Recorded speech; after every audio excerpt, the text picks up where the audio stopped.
You know video games, right? Those things, they're quite fun, aren't they? They're quite cool.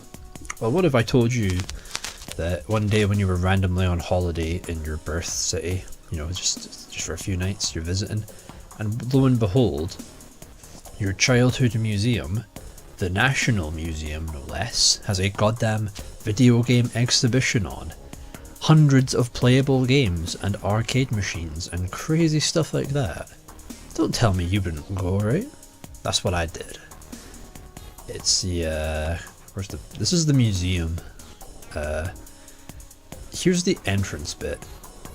It's called Game On. Very smart. Very well titled title. It's at the National Museum of Scotland in the city of Edinburgh. For some reason, apparently it's the world's largest interactive video game museum, which basically just means we're sort of a museum for video games, but we're mostly just, you bring your kids here to give them something to play with. It was £11 entry, pretty good value, you stay for like 2 hours. They do have 100 playable games, but I just want to share the experience, document it, so to say, because there was some cool stuff there. There was also a lot of really stupid things there, but still. Alright, so that's the room. That's the shop. You can buy merch there. I didn't because I like having money. I quite need money. So that's the front entrance. Yeah, so it was basically just a huge room full of video games, sort of half museum, but mostly just interactive with some little like you just interact with the displays and the games, and there's some little occasional bits of information. Nothing too crazy, you know, but so let's see, we got Pong. We got like the original 70s Pong was over here, some like old computer, kind of really early looking arcade game. They had like 70s Pong, yeah, they had like an old vintage computer and a typewriter, you know, my favourite gaming device.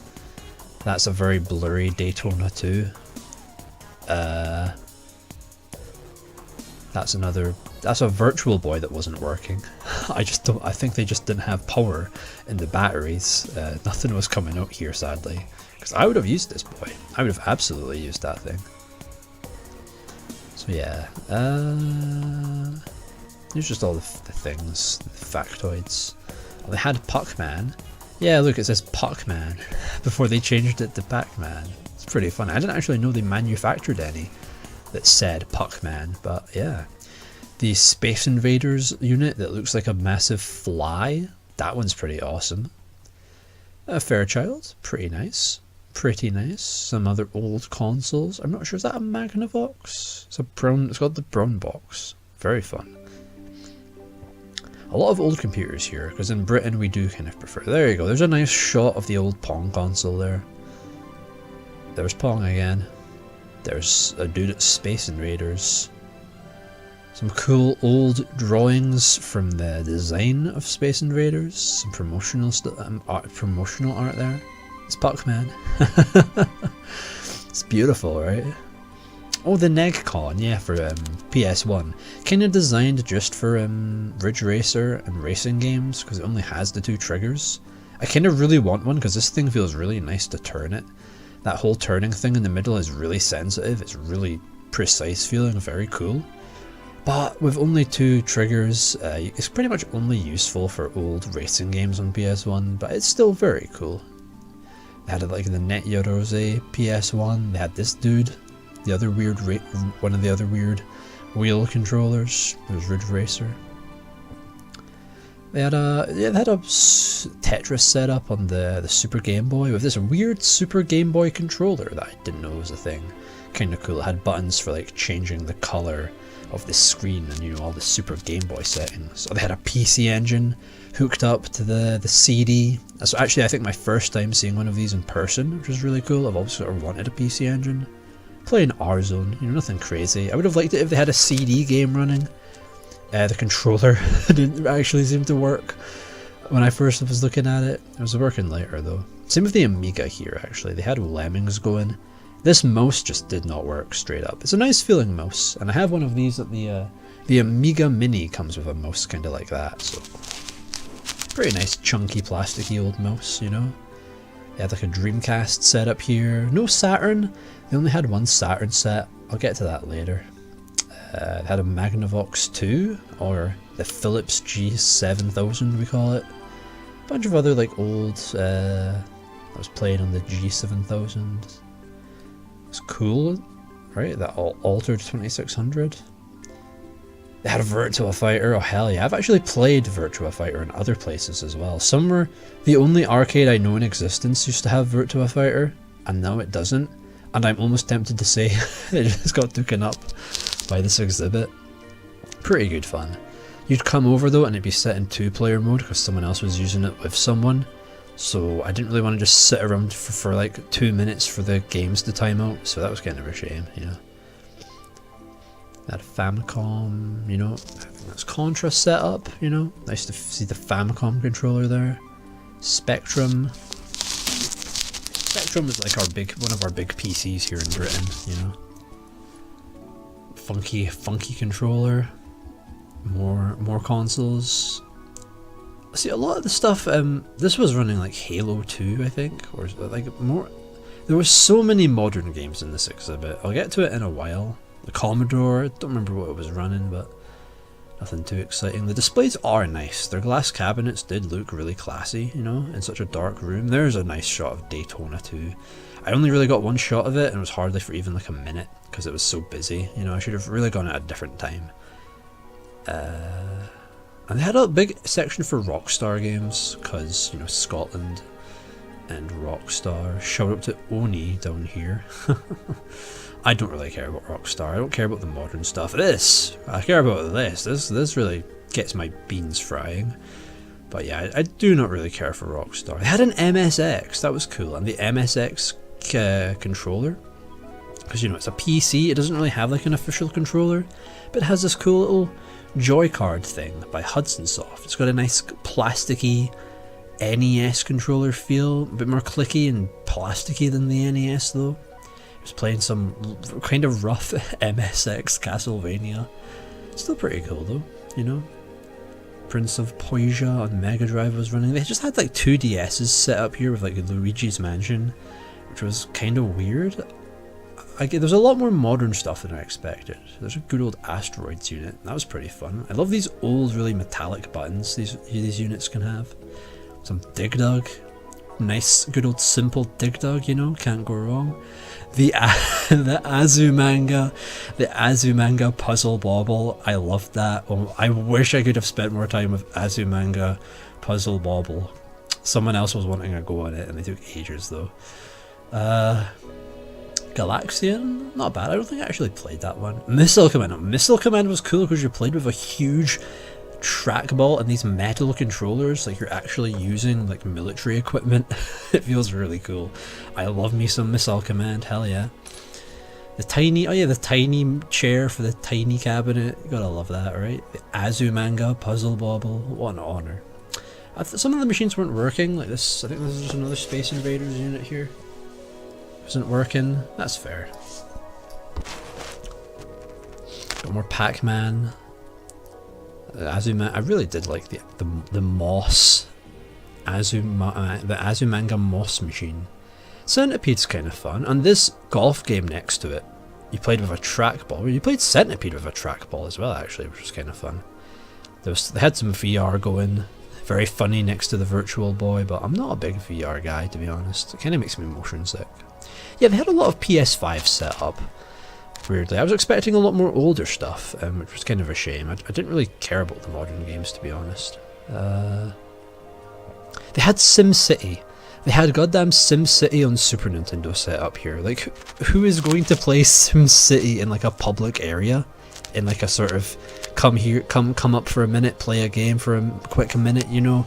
SimCity is a game you don't really play like that, right? So it's kind of a weird choice. True. Yeah, they had a lot of like PS4, PS5 games, a lot of PCs set up, which wasn't really too interesting. That nice Virtua Fighter setup though. That trackball golf game, that was really good fun actually. Playing golf Yeah, you like roll the trackball to hit the golf ball. Very fun. Oh yeah, they're a good like set here, you know. A lot of blurry photos, pardon me. Oh, this was cool, this shmup. It just has like a really unassuming cabinet, but like a really high octane shmup. And the Tron game, that Tron game went hard, dude. Yeah, it had Gravity Rush on PS4 here. They had a whole display of Angry Birds merch, which why?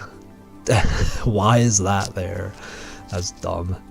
They had Pitfall going. They had like lights above the displays to sort of show you what was there, which is kind of cool. In my opinion, adventure games, and like they had text-based stuff, slow-paced games have no place in like an arcade setting, especially when it's like a public area and you're all grappling for the controls, you know, you're all waiting for your turn. Half of the games, the problem with this place was that there was some games like this that no one ever played. First time getting to use one of these, very fun. Felt very weird to control something like a top-down racer with like a paddle controller, but it actually controlled really sleek. It was really nice. But the problem was, like, people will stand at one game because one game is famous and cool and eye-catching, and there's just games that people just don't care about and don't bother playing, you know. Here's some cool art, I guess, from Game Freak. Cool. Oh, this is some actual this is some actual like official.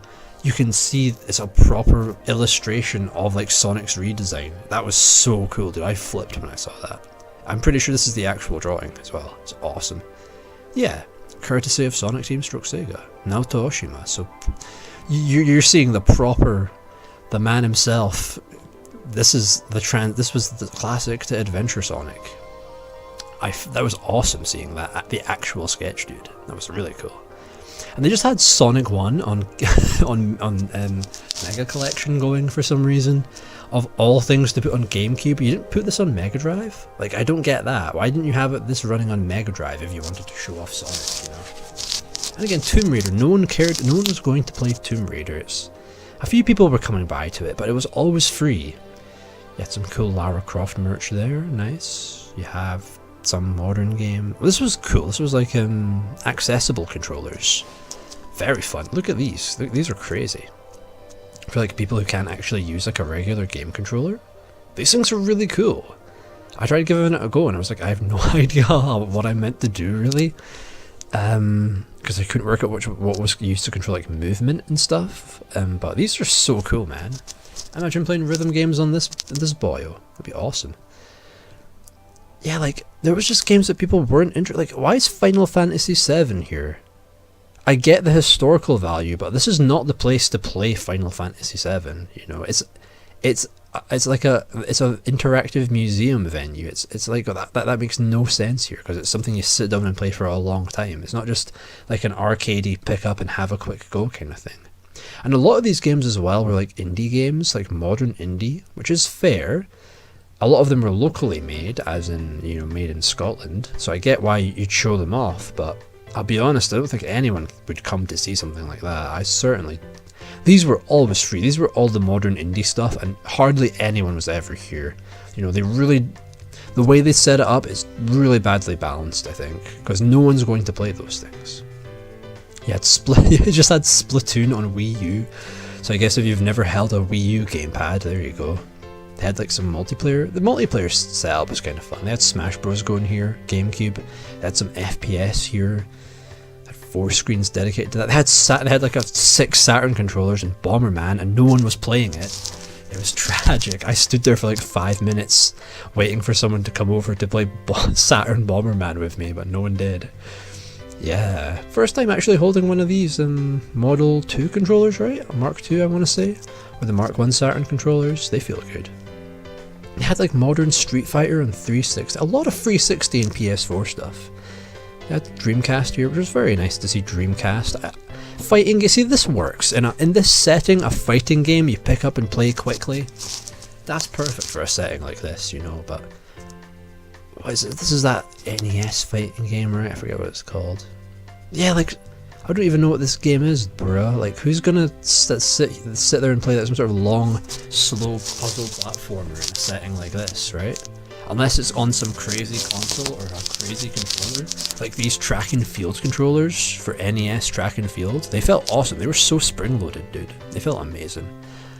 Yeah, no, I don't think I saw a single person touch this football game here. You know, it was such a waste of one of the display cases. Because not having display cases that no one's going to means that there's just going to be more people going to the ones that are really, really busy, you know. And that just kind of makes it, that just means that people who come here to really play, like, I really wanted to play Daytona 2, and I barely got to, because it was just, there was always kids there, and always other people, and I'm just there on my own, so I don't want to be an asshole man-child who just, you know, interrupts a family having a day out, you know. It was really not a great space for that, I think. I mean, Monkey Ball on GameCube, kinda nice. Again, Vite Bribbon, awesome game, absolutely worth playing. But the thing is that it's a very esoteric game. You need to sit there and you need to pay attention to the how to play, so you know what to press and how that rhythm game works. So I don't think this works in a setting like this. Same with this game. This one wasn't even working. The one hooked up to the PC. Yeah, they had like just like a Game Boy Advance just hooked up. They had a weird bunch of like cool old like handheld arcade LCD things. They were kind of cool, you know. I liked these. These were cool. This was cool to see. I wish they had these set up, dude. But why wasn't there a Vita set out? Look at all these stuff. This is awesome. This is proper vintage handheld stuff. Tiger games, dude. They only had like one of these set out and one of these, and that was all you got to interact with for the old LCD stuff. Look, they got a Lynx and a Game Gear. Why weren't these set out somewhere, dude? You know. Yeah, look, DS, GBA. It's not that interesting. I don't think. I don't know who's gonna come here to sit down and try and play like Luigi's Mansion in this setting. It doesn't work in this setting, you know. Some weird big mouse controller. I don't know what this is from some weird PC game. It was kind of interesting looking, kind of a fun little puzzle platformer thing. They had a U-Draw. They had a goddamn U-Draw tablet set up, and the weird Atari keyboard controller. I had no idea how this game worked, but it was kind of interesting at least. Yeah, bro, U-Draw.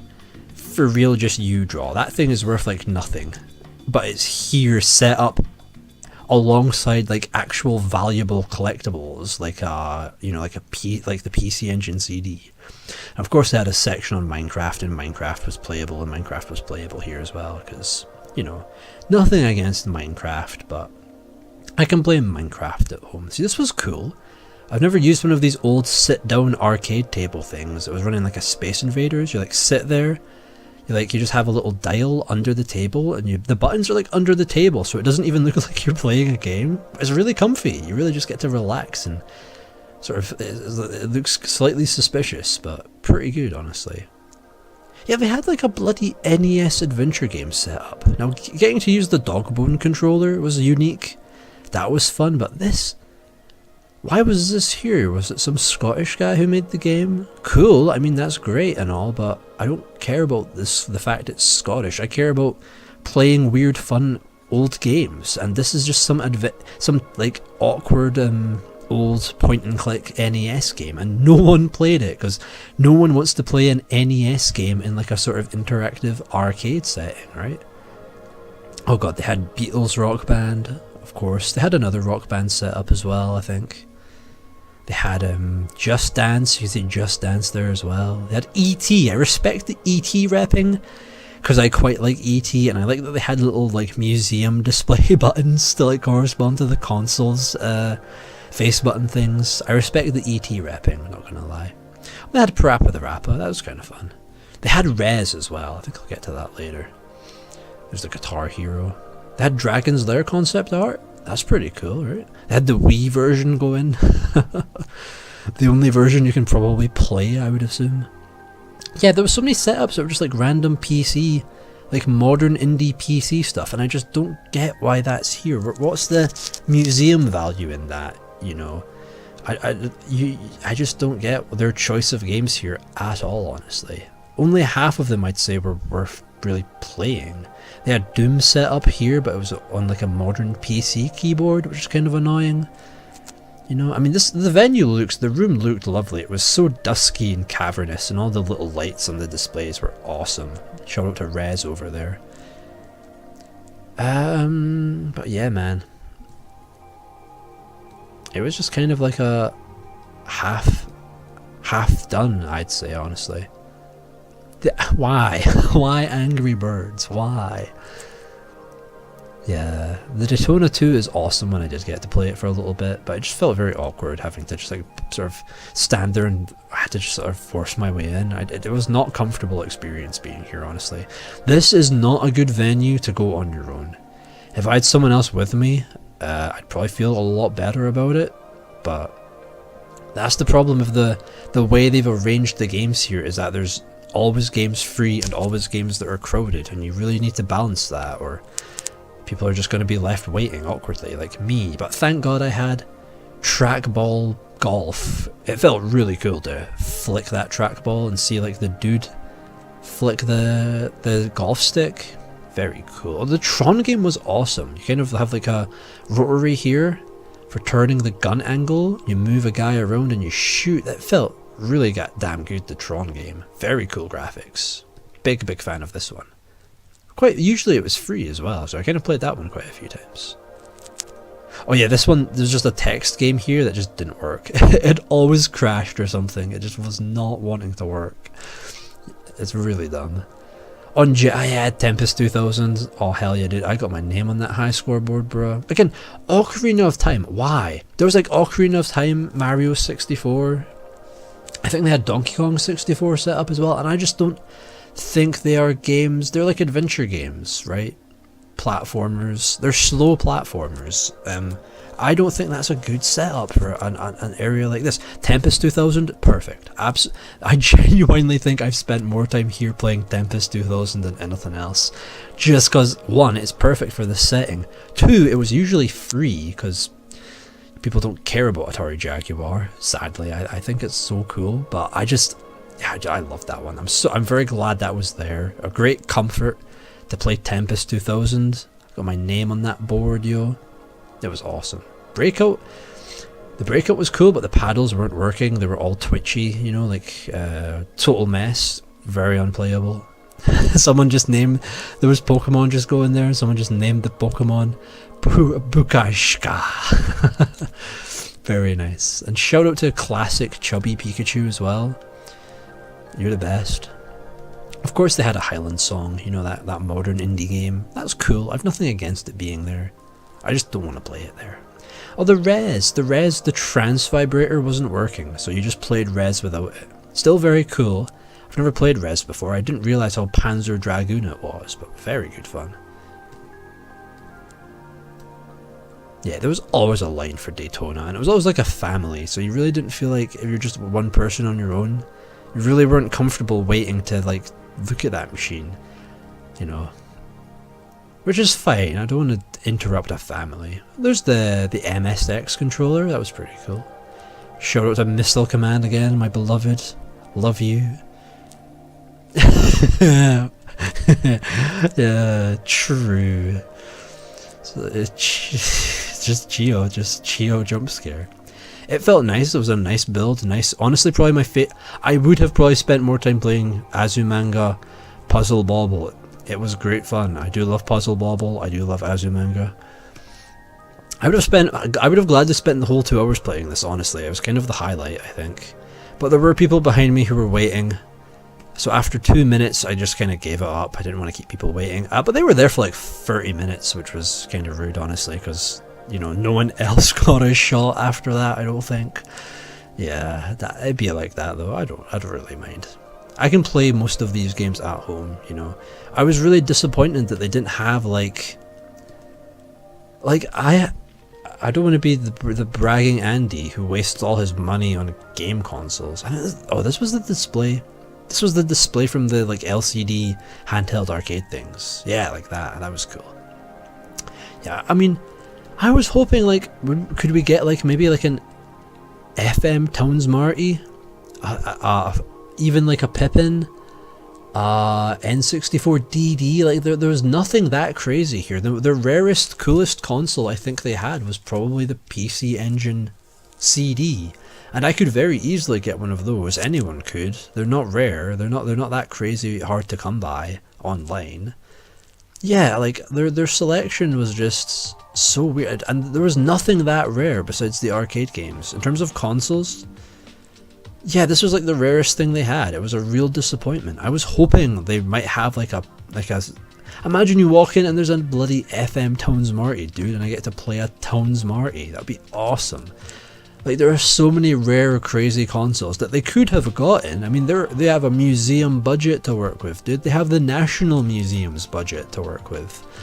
But the rarest consoles they had there were like the MSX, the PC Engine Mini, a PC Engine CD, sorry. Yeah, so that's the end of it. I'm just ranting because it was kind of a disappointment. Their choice of games kind of made it so that there was no balance, and there was always machines busy. Always machines that people weren't using, you know.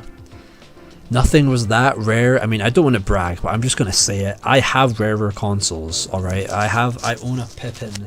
I have a Fairchild that works. I don't know why they didn't have it on display. Interactive. They had the Fairchild behind the glass, you know. I have there was no Vectrex. There was no Atari 7800. There was no, like, there was nothing Neo Geo. I was hoping for Neo Geo stuff, dude. There was absolutely no Neo Geo. Barely anything on like the ColecoVision. There was no Coleco or Intellivision. There wasn't like, they didn't even have like, they had the Saturn set up for Bomberman, but that was it for Saturn. They had 2 Dreamcast things out. They had so much Super Nintendo, Mega Drive, NES. I get why. You know, but it's not what, it's not, I don't think that's museum quality. That's not museum worthy. Museum worthy would be like a Pippin, or a FM Towns Marty, or Atari Jaguar CD. That's extreme. All those things are very museum worthy. I own more museum worthy consoles than the National Museum of Scotland bothered to get for their video game exhibition. Like, I'm not bragging, because there's nothing to brag about spending money. It's very easy. It just depends how little care for your money and time you have, you know. But it was just a disappointment, honestly. It was just the fact that there was half of these games were never played because they just didn't work in this environment. They just didn't make sense having as like a quick pick up and play kind of experience. So everyone was playing the same things. Coming on your own, which I was on my own, it made it very awkward. It made it feel like I couldn't really play anything without just finding what was quiet and not being used by anyone. Yeah, I would have done so much different if if it was me, you know. I feel like this was set up by people who aren't as obsessed with weird old consoles as I am. This is the historical side and what's relevant and what's important, but what's also a failure and what's also overlooked is also the history, and that needs preservation, and there should be a place where people can experience that. I was just hoping for like to play a console I've never played or will never get to play. I'll probably never get to play an FM Towns Marty, and I was really hoping maybe they'll have one. It's possible, right? It's a museum. It's the biggest interactive video game display in the world, they're claiming. Whatever that means, on whatever technicality they're going on, but I just thought it was really disappointing, honestly. Yeah. Their arcade machines, most of them are the old 80s stuff, like your Dig Dugs, your classics, right? Your Dig Dugs, Centipedes, Galagas. But any barcade, any NQ64 is going to have those. You know, they're not that interesting. They're just so many weird choices in this exhibit, honestly. It was cool. The atmosphere was lovely. What I did get to play, I did have a lot of fun with. But there was a lot of downtime. There was a lot of time just looking around for, well, what can I do now? Because all the things that are cool and I'm interested in are taken up because half the machines are just running like SimCity or some modern indie game that people don't really come to a museum to check out, you know? The arcade games were kind of too close together as well. There wasn't really space to walk around that area. All the modern games just weren't interesting. That wasn't what I was coming for, you know. Some of the things weren't working. They had like weird choices where we'll play Sonic 1 via GameCube on Mega Collection and not on a Mega Drive. They just had a weird mix of, this isn't historical enough and obscure enough and as much of a relic to be interesting, and it's also just not, you've just not gone in for the fun stuff enough to make it worth playing everything, you know. It was just a mess, honestly. I loved it, and I'm criticizing it because I love the concept and I want to see this done better because it's so cool. It's such a cool atmosphere. Look at this. You walk in and there's a row of consoles running all kinds of games of a huge variety. All these lights up top and the darkness of it. Oh, it's so atmospheric. It's beautiful in there. But the choices, the variety is good, but you need to choose something that fits that variety and set it up in a way that allows it, that makes it appealing to play, you know. I didn't actually read these because I was kind of pressed for time and just wanted to play stuff, and I was going frantic and foaming at the mouth. That's why I just photographed all these so I can just read them whenever, you know. Call me obsessive, I prefer archivist, it sounds nicer. But yeah, it was fun, I had a good time. It's worth the 11 quid if anyone goes to Edinburgh in the next few months. It is in the National Museum of Scotland, quite easy to find, right in the centre of town. Free entry to the museum itself, I mean it's my favourite museum, I love it there, and only 11 quid. If you buy the membership to the museum, which is only £33, one-time payment, £55 I think actually, you can bring another person along and get to visit as many times as you want. And I might do that, because I really want to come back here when it's later on and they open it up for adults only in like the evenings, because that would be perfect, dude, because then I'd actually get to finally like use the Daytona cabinet, which I really wanted to do. It looked so good.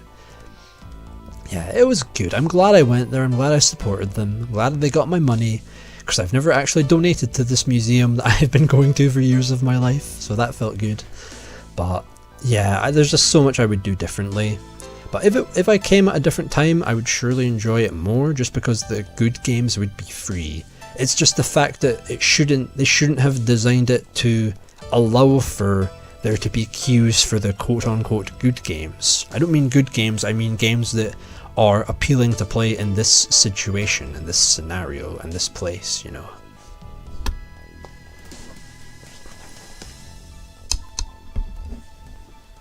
Yeah, it's cool to see all this. I get the angle of they're promoting a lot of games from Scotland, you know, but again, that's not. I don't think anyone. I don't come here for. I'm Scottish and I don't care about the Scottish games. I'm sorry, they're nice, but I want to come here for the video games, be them from Scotland or not, you know. Why was Sonic 1 on GameCube? I like the GameCube controller. I actually have a third-party knockoff GameCube controller, so that's my first time using the proper GameCube controller, because I'm not a big GameCube guy, to be honest. I'm not really a GameCube fan. Yeah, the setups were lovely, it looked nice in here, it was so cool to see all those games running, but just weird choices of games, not enough space, not enough balance between what people would want to look at, so there's always the machines that are in use. I'm repeating myself, but it's just because I'm looking at it and I feel too very strong about this matter. Anyway, yeah, I'm ranted out. I've had enough of a rant now. I'm satisfied. That is my experience of the Shoutout Azumanga Puzzle Bobble, the highlight, the best thing, best girl, the best thing here. Reason I came here, not really. The reason was Daytona 2, but I didn't get to play Daytona 2 like at all. So yeah, there you go, that's the Game On exhibit that's currently on, still ongoing till November I believe, at the National Museum of Scotland. £11 entry. Here's a free advertising I guess, to make up for all the bitching and complaining I've done, but yeah. It's cool, I liked it there. I do things differently. But if I went there at a different time, different day, bit quieter, I could enjoy being there on my own and actually playing the games. I still had a great time though. Thank you to the museum. Thank you for, I guess, letting me take all these photos. I hope people don't mind. I hope this is legal. Alright, we're back at the shop. Okay, cool. Yep, that's my review of the Game On exhibition at the National Museum of Scotland. Cool. I just wanted to rant, to be honest. But thanks anyway. Good and bye. Bye-bye.